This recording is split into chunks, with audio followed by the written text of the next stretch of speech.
فيه ما تقول فقد اكتبته وإن لم يكن فيه فقد بهته. رواه المسلم. عن جابر بن عبد الله رضي الله عنه قال: كنا مع النبي صلى الله عليه وسلم فارتفعت ريح ميوتنة فقال رسول الله صلى الله عليه وسلم: قال: ذكرك أخاك بما يكره. قيل: أفرأيت إن كان فيه ما أقول فقد اكتبته وإن لم يكن فيه فقد بهته. رواه المسلم. عن أبي برزة الأسلمي رضي الله عنه قال: قال رسول الله صلى الله عليه وسلم: يا معشر من آمن بلسانه ولم يدخل الإيمان في قلبه لا تغتابوا المسلمين ولا تقطعوا عوراتهم، فإنه من اتبع عوراتهم يتبع الله عورته، ومن يتبع الله عورته يفزعه في بيته. رواه أبو داود.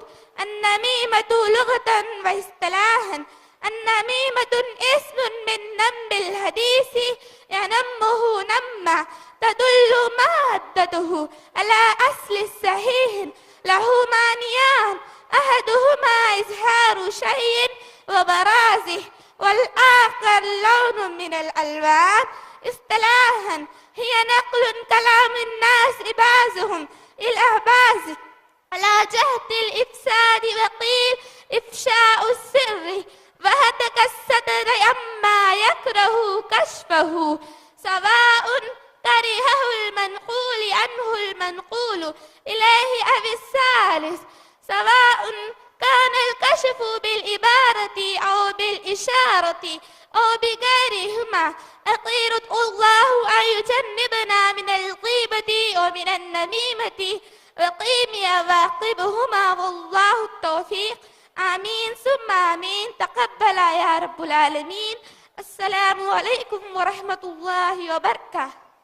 इसके बाद मैं दावत देती हूँ सलीमा नौशीन को, वो आए हमद को पेश करें जो असफ़ुस सालिस की तालिबा है। सलीमा नौशीन।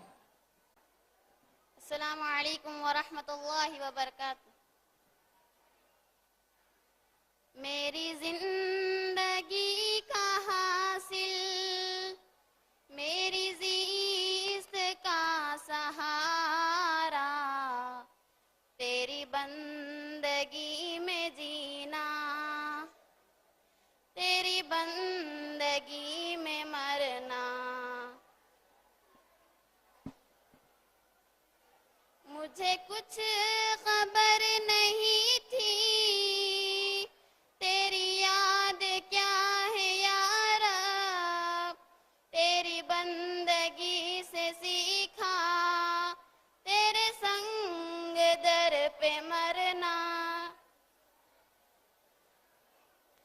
मेरी हर खता पे रोना, यही है मेरी तलाफी, तेरी रहमतों का साया मेरा जुर्म अफ़्व करना।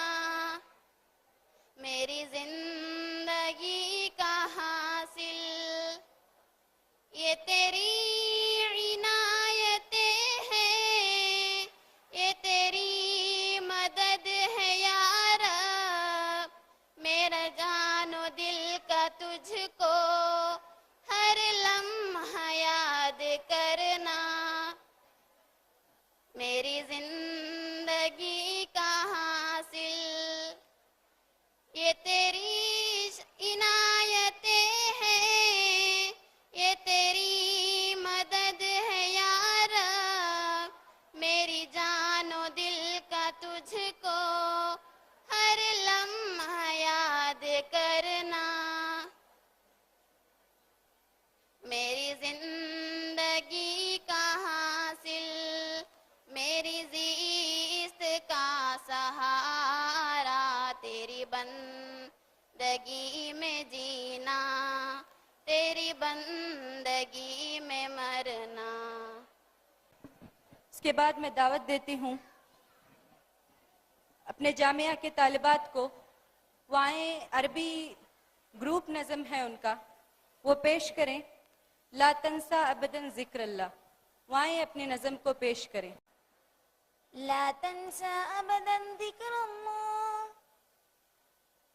فالعابد لا ينسى مولاه لا تنسى أبدا ذكر الله الله الله الله فالعابد